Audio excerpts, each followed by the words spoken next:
Ardon Jashari është gati të marrë një rol kyç në fazën përfundimtare të sezonit te Milani.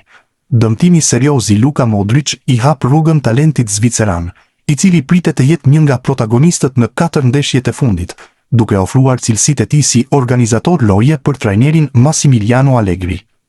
Sezoni i Jasharit është ndikuar shumë nga dëmtimi në fibull dhe vështirësitë për të rikthyer formën fizike.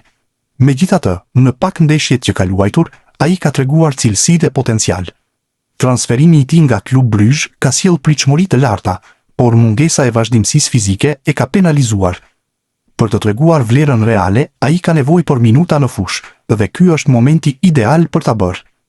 Deri tani, Jashari ka vetëm 14 paraqitje zyrtare dhe një asist për Rafael Leao në barazimin ndaj Komos. Konkurenca në mesfushë me lojtarë si Adrien Rabiot dhe Modric e ka bërë të vështirë për të gjejë hapësira. Ndërkohë, alternativa si Yusuf Fofana dhe Samuel Eriqi kanë qenë më të përdorshme për trajnerin. Fundi i sezonit do të jetë vendimtar për Jasharin. Ai duhet të rifitojë besimin dhe të tregojë se mund të jetë pjesë e rëndësishme e projektit të Milanit, jo vetëm tani, por edhe për sezonin e ardhshëm. Ky është momenti i tij për të bërë diferencën dhe për të bindur si Allegrin, ashtu edhe ambientin kuqezi.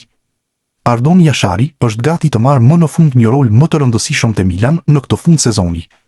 Sipas gazetarit Franco Ordine, prania e Jasharit nuk do të ndryshojë skemën e lojës së Milanit. Trajneri do të vazhdojë me formacionin klasik 3-5-2, i cili ka dhënë garanci, sidomos në ndeshje ndaj Juventusit. Mbrojtja kuqezi është aktualist më e mira në kampionat, me vetëm 27 gola të posuar, shumë më pak krahasuar me sezonin e kaluar.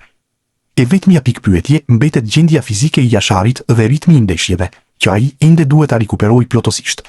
Por këtë arsye, pritet që ai të alternohet në fushë me Samuel Eriqi, në mënyrë që të menaxhohet sa më mirë rikthimi i tij.